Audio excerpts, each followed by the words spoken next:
جی بتائیے کہ حدیث یہ ہے کہ مومن کی فراست سے ڈرو کیونکہ وہ ایمان کے نور سے دیکھتا ہے. تو کیا مطلب ہے اس حدیث کا؟ فراست کا کیا معنی ہے؟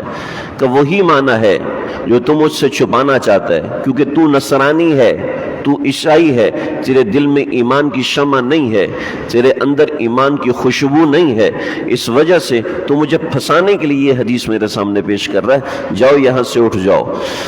فوراً کہا کہ واقعتاً میں سمجھ گیا کہ ایمان والوں کو اللہ رب العزت نے فراست دی ہوتی ہے، سمجھ دی ہوتی ہے.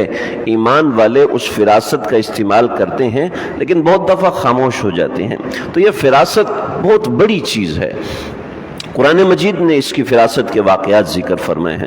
احادیث میں اور بہت سے حضرت داؤد علیہ السلام کی فراست سے عجیب عجیب واقعات ہیں. قاضی ایاز رحمۃ اللہ علیہ ایک مرتبہ ان کے پاس دو آدمی آئے. میں فراست سمجھا رہا ہوں کہ کیسے حضرت یعقوب سمجھے. دو آدمی آئے اور دونوں میں سے ایک نے کہا بھی اس نے میرے پیسے دینے تھے، یہ دے نہیں رہا. تو دوسرے آدمی نے کہا جی میں نے اس کو پیسے دے دیے تھے لیکن یہ مکر گیا ہے. کہا اچھا بھئی کوئی گواہ ہے، کوئی لکھت پڑھت ہے؟ کہ نہیں ہے جی. عام طور پہ ہمارے ہاں بھائیوں میں معاملات ہوتے ہیں، لین دین ہوتا ہے، لکھت پڑھت نہیں ہوتی. لکھت پڑھت کرنا اللہ رب العزت نے قرآن مجید میں فَقَاتِبُوهُمْ إِنْ عَلِمْتُمْ فِيهِمْ خَيْرًا، اگر تم بہتری سمجھتے ہو تو لکھ لیا کرو. اگر بہتری سمجھتی ہو تو اپنے معاملات آپس میں جو پیسے کا لین دین ہوتا ہے اس کو لکھ لینا چاہیے. یہ تو ہمارا بھائی ہے، اس سے کیا لکھنا لکھانا، بھئی اسی سے تو لکھوانا ہے.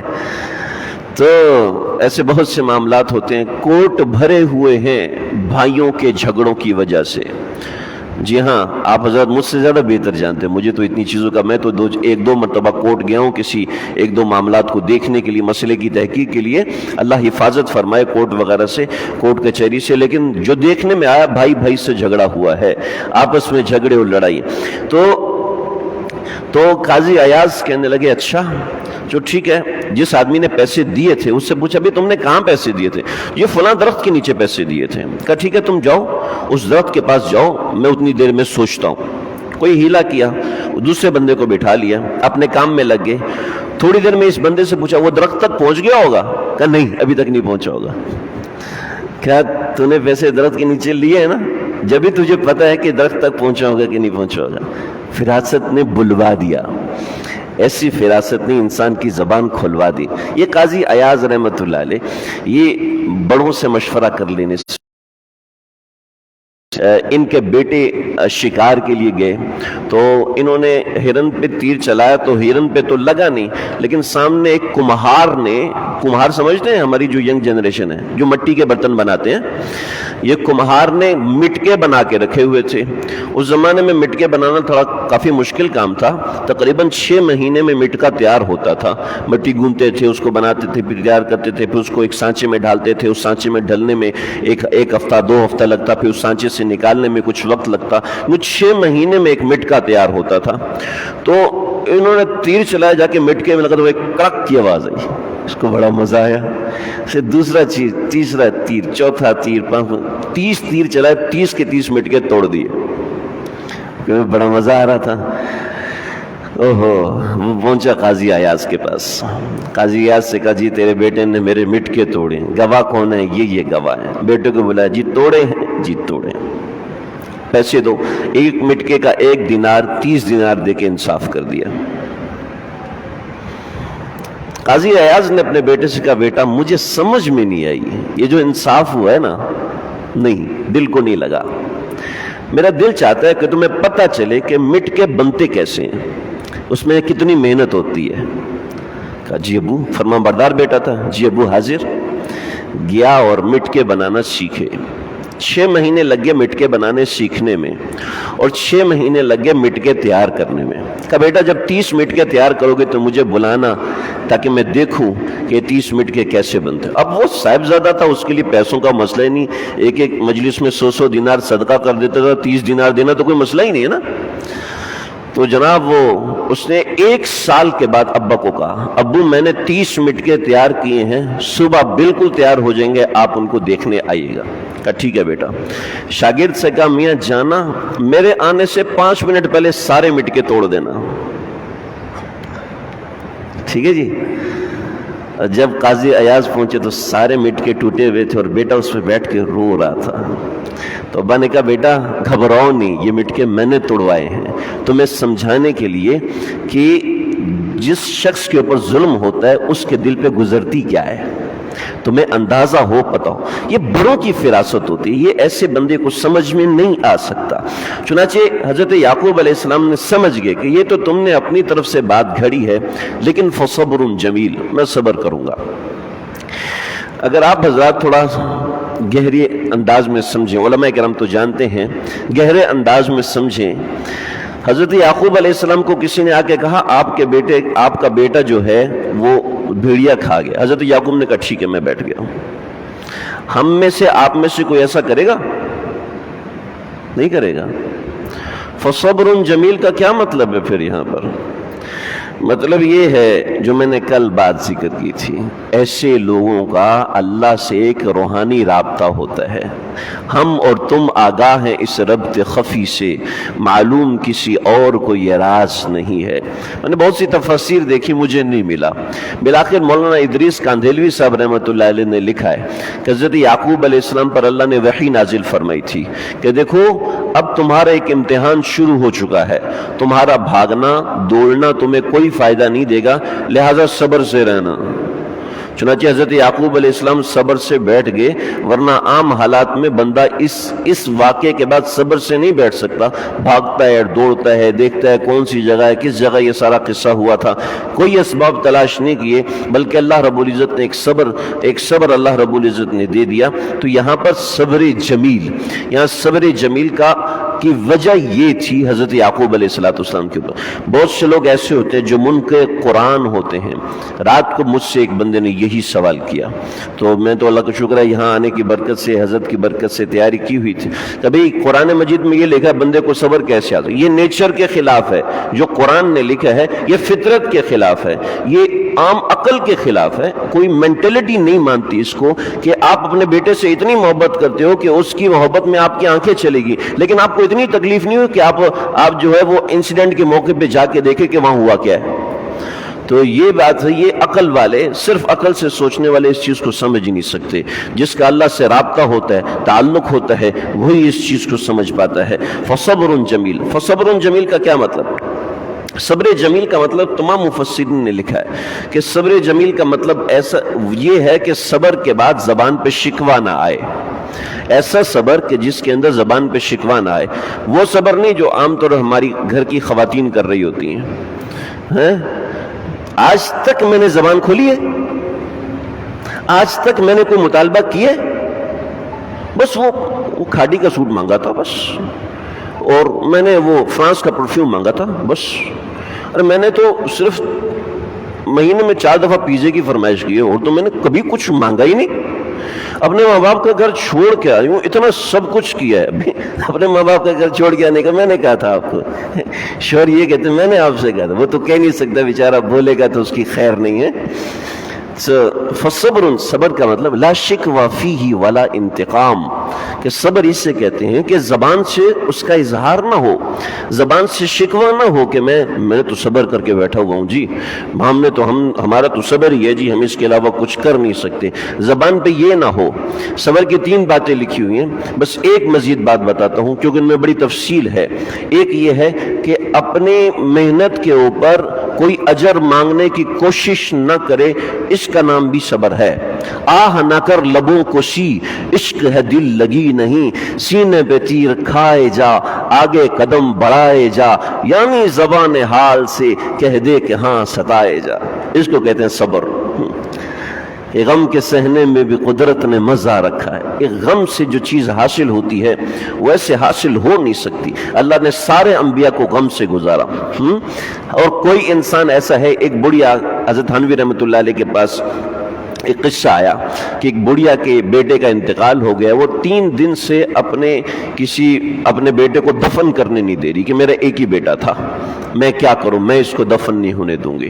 تو حضرت تھانوی رحمۃ اللہ نے فرمایا کہ کسی حکیم نے کہا کہ بڑھیا آپ بستی کے دروازہ نمبر 1 سے شروع کرو اور ایک ایک گھر سے پوچھتی چلی جاؤ کہ کسی کے گھر میں کوئی غم کی بات نہیں ہوئی، کسی کے گھر میں کوئی تکلیف کی بات ایسی ہے کہ نہیں ہوئی؟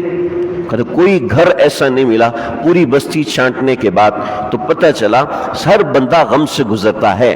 چنانچہ غم جھیلنے کا طریقہ اللہ رب العزت نے سکھا دیا کہ صبر جمیل یہ ہوتا ہے کہ آدمی زبان سے شکایت نہ کرے، نہ اللہ کی شکایت کرے، نہ مخلوق کی شکایت کرے، نہ ربا کی شکایت کرے، نہ ابا کی شکایت کرے۔ ٹھیک ہے جی، واللہ المستعان علی ما تصفون۔ اور ایک بات ذہن میں رکھیں کہ جب بھی کوئی تکلیف آتی ہے ہمیشہ اللہ کی مدد مانگے۔ اللہ کی مدد نہیں مانگے گا، محض اپنے دل کے اوپر جبر کرے گا تو اس سے نقصان ہوگا۔ بہت سے لوگ ایسے ہیں جو صبر کرتے ہیں۔ ابھی ہمارے خاندان میں ایک واقعہ ہوا کہ صبر ایسا کہ بچے کا انتقال ہوا اور جسم پہ فالج ہو گیا، اور گاؤں والوں کو پتہ ہی نہیں کہ اس کا علاج کہ یہ فالج ہوتا ہے، کہتے ویسے ہی جسم سن ہوا پڑا ہے، اٹھنے نہیں ہو رہا۔ پھر پتہ چلا کہ مرض اتنا بڑھتا گیا، 2 مہینے تک ہسپتال میں ایڈمٹ ہونا پڑا کہ جوان جہاں بچی ہے اس کو صبر کا، بیٹا تو نے رونا نہیں ہے۔ یہ مطلب نہیں ہوتا صبر کا، جس کو ہم صبر سمجھ رہے ہوتے ہیں کہ بھئی رونے سے صبر ختم۔ صبر ختم ہوتا ہے شکوے سے، ٹھیک ہے، اور رونے سے صبر ختم نہیں ہوتا، آنکھ سے آنسو بہانے سے صبر ختم نہیں ہوتا۔ اگر کسی کو غم پہنچتا ہے وہ کہتے ہیں جی رو نہیں، صبر کے خلاف ہے۔ رونا صبر کے خلاف نہیں ہے، سمجھ رہے ہیں؟ حضرت یعقوب بھی روئے ہیں 40 برس تک، رونا صبر کے خلاف نہیں، شکوہ کرنا صبر کے خلاف ہے۔ ہمارا گھر ملا تھا اللہ کو، ہمارا ہی بیٹا ملا تھا اللہ کو، یا میں ہی ملا تھا معذور کرانے کے لیے اللہ کو، اس طرح کی بات کہنا یا اس طرح کی بات سوچنا اگر دماغ میں آ جائے تو اس میں کوئی مذائقہ نہیں، لیکن خود سے سوچنا کہ مجھ سے اللہ کو کیا دشمنی ہے۔ ایسے ہمارے معاشرے میں بلڈ اپ کیے جا رہے ہیں لوگوں کو کہ وہ اللہ رب العزت کے اوپر شکوہ کرتے ہیں۔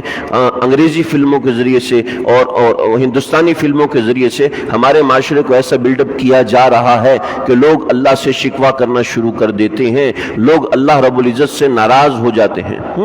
میں تو اللہ سے ناراض ہوں، کیوں جی میرا فلاں کام نہیں ہوا۔ ارے سوچ بھی رہے ہو یہ کیا ہو رہا ہے؟ بعض دفعہ یہ کلمات کفر تک چلے جاتے ہیں۔ اللہ حفاظت فرمائے، واللہ المستعان علی ما تصفون۔ اللہ کی مدد مانگنی چاہیے، جو بھی تکلیف آئے اللہ کی مدد مانگنی چاہیے۔ چنانچہ ہمارے حضرت ڈاکٹر عبدالحی عارفی رحمۃ اللہ علیہ فرمایا کرتے تھے کہ ہر رات سونے سے پہلے اپنی کمیوں پر معافی مانگو اور اپنی کمزوریوں پہ اللہ سے مدد مانگ کے سویا کرو۔ چنانچہ ہمارے اکابرین میں سے ایک بزرگ گزرے ہیں، وہ رات سونے سے پہلے اونچا کہتے ہیں اللہم لک الحمد ولک الشکر، اللہم لک الحمد۔ رات سونے سے پہلے کہتے ہیں میں ایک ایک نعمت کو سوچتا ہوں، اس پہ شکر ادا کرتا ہوں، ایک ایک نعمت کو سوچتا ہوں، اس پہ صبر مانگتا ہوں، ایک ایک نعمت کو سوچتا ہوں، اس طریقے سے آگے بڑھتا ہوں۔ تو واللہ المستعان علی ما تصفون، اللہ رب العزت سے مدد مانگی جائے۔ وجاءت سیارۃ فارسلوا واردہم فادلى دلوا۔ کیا ہوا؟ ایک قافلہ آ رہا تھا، یمن سے آ رہا تھا، صنعاء سے آ رہا تھا قافلہ، اور اس قافلے نے مصر جانا تھا، اور یہ روٹ نہیں تھا۔ اس روٹ کو بھول کے اس روٹ پر آگے سمجھ میں نہیں آیا اور اس راستے پر آگے، اس راستے پہ کھڑے ہوئے، اور انہوں نے ایک شخص ہے مالک بن دعبر ان کا نام ہے، اس کو بھیجا کہ تم جاؤ اور جا کے کنویں سے پانی نکال کے لاؤ، شاید کنویں کے اندر پانی ہو۔ جب اس نے کنویں میں ڈول ڈالا تو قال یا بشرا، کہنے لگے ہائے خوشخبری، ہائے خوشخبری۔ بعضی جگہ پہ ان کے ساتھ ایک آدمی تھا جس کا نام تھا بشرا، اس کو کہا اے بشرا ہذا غلام، یہ تو بڑا اچھا غلام نکلا، بڑا خوبصورت غلام نکلا۔ وَأَسَرُّهُ بِضَاعَ، اس کو اپنے کپڑوں میں چھپا لیا، جیسے ڈول اٹھاتے ہیں ایسے کپڑے میں ڈال کے ان کو اٹھا لیا۔ واللہ عالم بما یعملون، یہ لوگ جو کر رہے تھے نا اللہ اس کو جانتے ہیں۔ کیا جانتے ہیں اللہ نے قافلے کا روٹ بدلا، اللہ جانتے ہیں۔ اللہ نے قافلے کا روٹ خود بدلا، اپنی مرضی سے بدلا۔ لہٰذا اگر ہم سے کبھی کوئی غلطی ہو جائے، کبھی کوئی نقصان ہو جائے، ہمارے بچے سے استری ٹوٹ گئی، ہمارے بچے سے شیشہ ٹوٹ گیا، ہمارے بچے سے برتن ٹوٹ گیا، تو اس کے اوپر اتنا غضب اور غصے میں نہیں آنا چاہیے۔ بچے سے گاڑی کا ایکسیڈنٹ ہو گیا، اتنا غضب، ہاں اس کی تنبیہ ہو، جو ضروری تنبیہ ہے وہ کی جائے، لیکن یاد رکھیں یہ جو کچھ ہو رہا ہے اللہ کی مرضی سے ہو رہا ہے۔ ہمارے درس سے مسئلہ ہوتا ہے، مولوی صاحب کیا کریں، ہر مولوی نے بتایا تمہارے اوپر جادو ہے، ہر مولوی نے بتایا تمہارے خلاف تعویذ کیے ہوں، مکلی کے قبرستان میں دفن کیے ہوئے۔ چھوٹی سی بات کے اوپر ہم تعویذوں پہ چلے جاتے ہیں، اولاد نہیں ہو رہی تعویذوں پہ چلے جاؤ، کسی نے عمل کروایا ہوا ہے، کسی نے جادو کروایا، اتنا چھوٹا سا ہمارا عقیدہ ہو گیا۔ حضرت عمر رضی اللہ تعالیٰ عنہ، حضرت ابن عمر رضی اللہ عنہ اللہ کے نبی کے پاس آئے، یا رسول اللہ بہت پریشان ہوں، فلاں فلاں لوگ دشمن بنے، تو فرمایا کہ آپ صلی اللہ علیہ وسلم نے فرمایا کہ اگر لو اجتمعت الانس والجن على ان يضروك، اگر سارے انسان اور جنات اس بات پہ جمع ہو جائیں کہ تجھ کو نقصان پہنچائیں گے تو تجھے ایک ذرہ نقصان نہیں پہنچا سکتے، الا قد كتب الله لك، سوائے اس کے جو اللہ نے تیرے حق میں لکھا ہوا ہے۔ میرا اور آپ کا نقصان ہمارا بچہ نہیں کر سکتا، میرا اور آپ کا نقصان آپ کا پڑوسی نہیں کر سکتا، میرا اور آپ کا نقصان کسی دوسرے کے ہاتھ میں نہیں ہے، میرا اور آپ کا نقصان صرف اللہ کے ہاتھ میں ہے۔ لہٰذا واللہ المستعان، اللہ سے مدد لیں، اور واللہ عالم بما یعملون، اللہ جس سے غلطی کرواتے ہیں اللہ خود جانتے ہیں کہ یہ بندہ یہاں غلطی کرے گا، اللہ خوب جانتے ہیں کہ یہ بندہ یہاں پر کیا کرے گا، یہ اللہ کے علم میں ہے، اللہ کے حکم سے ہوتا ہے، اللہ کی مرضی سے ہوتا ہے۔ لہٰذا زندگی میں کوئی تکلیف آتی ہے، زندگی میں کوئی مسائل آتے ہیں تو یہ سمجھ لیجئے کہ اللہ کے حکم سے آتے ہیں، اللہ کی مرضی سے آتے ہیں، اپنے دل کو تھام کے رکھیں۔ اب مسلمان ایسا نہیں ہوتا کہ ہر وقت واویلا مچانا شروع کر دے، تھوڑا سا نقصان ہوا چیخنا شروع کر دیا، اور یہ مردوں میں ماشاءاللہ تحمل ہوتا ہے، لیکن ہمارے گھر کی خواتین میں تحمل بہت کم ہوتا ہے۔ لہٰذا یہ بات زیادہ تر اپنے گھر کی خواتین کو سمجھانی چاہیے کہ کچھ بھی مسئلہ فوری ریئیکٹ نہیں کرنا، اگر فوری ریئیکٹ کریں گے تو ہمیشہ نقصان ہوگا۔ چنانچہ دفتر میں ہمارے جو پی او ہے، اس پی او نے کام خراب کر دیا، ہمارے کلرک نے کوئی کام خراب کر دیا، ایک تو اس کی غفلت ہے، اس کی غفلت پہ اس کو تنبیہ کرنی ہے، لیکن ایسے چیخم پا مچاتے ہیں، ایسے منہ سے گالیاں نکلتی ہیں کہ سامنے والے کے دل سے نفرت اٹھنا شروع ہو جاتی ہے۔ ایک بات سنا کے ختم کرتا ہوں، ہمارے اس فوری ریئیکٹ اوپر یہ ہوتا ہے کہ ہمارا جو ماتحت عملہ ہے، ہمارے ساتھ والے لوگ ہم سے برا سمجھنا شروع ہو جاتے ہیں۔ کیوں برا سمجھتے ہیں؟ ان کا فالٹ نہیں ہے، ہمارا فالٹ ہے، کیونکہ اللہ کے حبیب صلی اللہ تعالی علیہ وسلم جن کے ساتھی کون ہیں؟ ابو بکر فی الجنہ، عمر فی الجنہ، عثمان فی الجنہ، علی فی الجنہ، طلحہ فی الجنہ، ابو عبیدہ، یہ صحابہ ہیں۔